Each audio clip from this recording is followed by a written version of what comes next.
Este é o mês Janeiro Branco, criado há 10 anos para esclarecer sobre as doenças mentais. O burnout, que é uma dessas doenças com sintomas de exaustão extrema, estresse, esgotamento físico e que resulta de situações de trabalho desgastante e que demandam muita competitividade ou responsabilidade. A principal causa da doença é justamente o excesso de trabalho. Mas como perceber que o cansaço do dia a dia pode se transformar em algo perigoso para a nossa saúde mental? Vamos ver agora uma entrevista gravada pela Verusca Donato com a psiquiatra Fernanda Xavier. Bom dia, doutora Fernanda. Bom dia. O que é o burnout? O burnout, ele é a síndrome do esgotamento físico e mental relacionado ao trabalho. Então, a pessoa começa a ter dificuldade de concentração, cansaço excessivo, dores no corpo, tem vários sintomas de dificuldade de dormir, ansiedade, mas isso perdura por vários meses, não é só um episódio, alguns dias. Né? E aí a gente tem essa relação de uma demanda alta do trabalho, cobranças excessivas, metas difíceis de atingir, às vezes uma insegurança, com medo de ser demitido se não atinge aquela meta. E aí isso prolongadamente leva a esses sintomas, né? Mas só um médico é capaz de dizer se a pessoa está com burnout ou não? Ou ela... Sim, é preciso da avaliação do diagnóstico médico. Tá. E o que muda agora com o fato de o burnout ser considerado oficialmente uma doença ocupacional que pode permitir licença no trabalho? A licença do trabalho sempre fez parte do tratamento, né? O burnout, ele já era entendido pelos médicos como essa doença relacionada ao trabalho, mas isso não era oficial.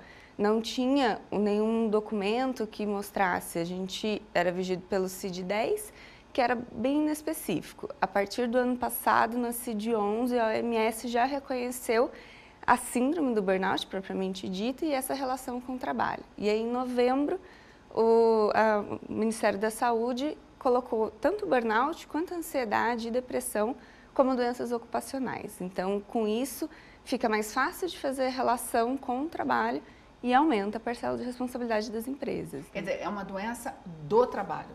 Agora, ela pode ter afastamento do trabalho remunerado pelo INSS. Antes você tinha que provar e buscar... Isso. E para processos judiciais você tinha mais perícia e uma dificuldade um pouco maior de provar essa relação direta com o trabalho. Agora, isso facilitou.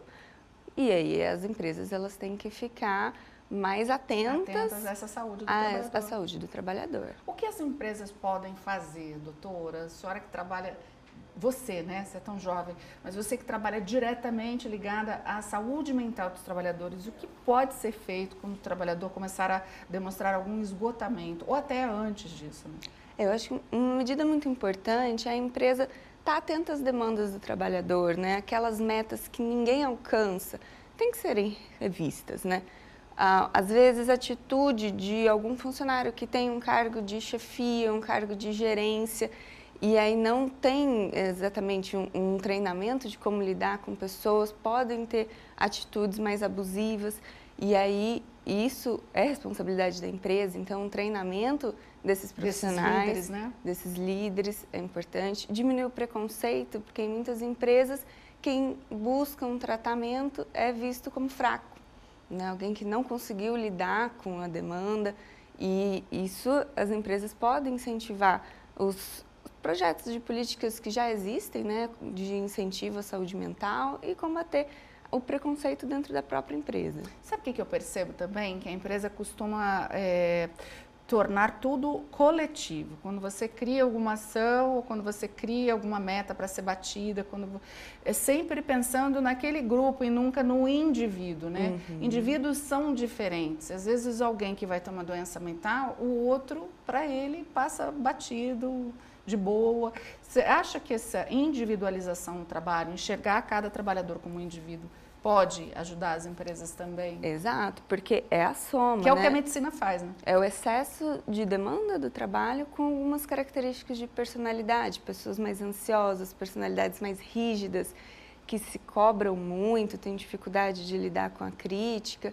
Então, Então, essas pessoas têm um risco maior de desenvolver o burnout.